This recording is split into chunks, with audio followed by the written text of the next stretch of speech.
1991, he was under so much pressure. Everybody wanted to see him. Everybody wanted a piece of him. People overseas wanted to see him. People in the country. He was in negotiations. In that 15 minutes that I walked around the room with him, 10 minutes, I felt I was the most important person in the world. He was so focused, There was nothing else he was thinking about. It was the most extraordinary experience. So we go to the hospital, Joburg Hospital, and as we were walking along, Sheila suddenly stopped and said, "Hey, isn't that Barbara?" And it was Barbara Hogan. Now, Barbara had in the meantime been sentenced to 10 years for her work in the ANC. So sure enough, it was her, and she was walking with a warder from the prison.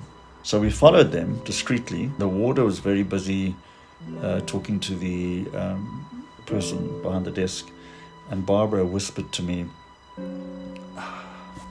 she said, 3 weeks' time,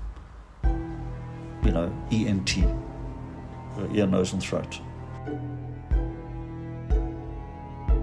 And we worked out this whole plan about how we were going to get Barbara away from the warder.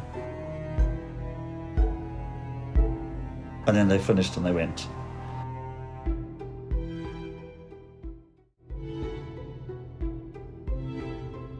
Sheila walks up to them and says something like to distract them.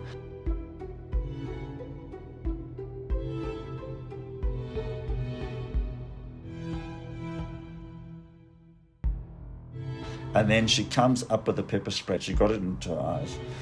And so then Sheila took off and started running down the corridor. So I say to Barbara, "Go, get after her," you see. So Barbara takes off after Sheila.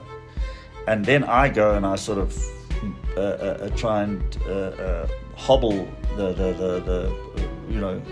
pretend to help the warder, but actually distract her and stop her, you see. And so then I left her and I took off down the corridor as well.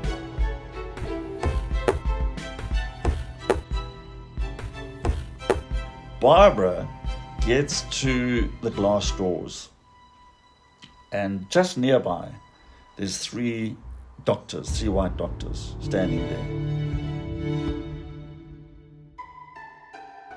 And they look up and they see this thing happening, and they see Barbara running, and the one guy steps out and just grabs her by the arm. And so I ran through the glass doors myself, shouting, "I'll get the other one," as though I was trying to help,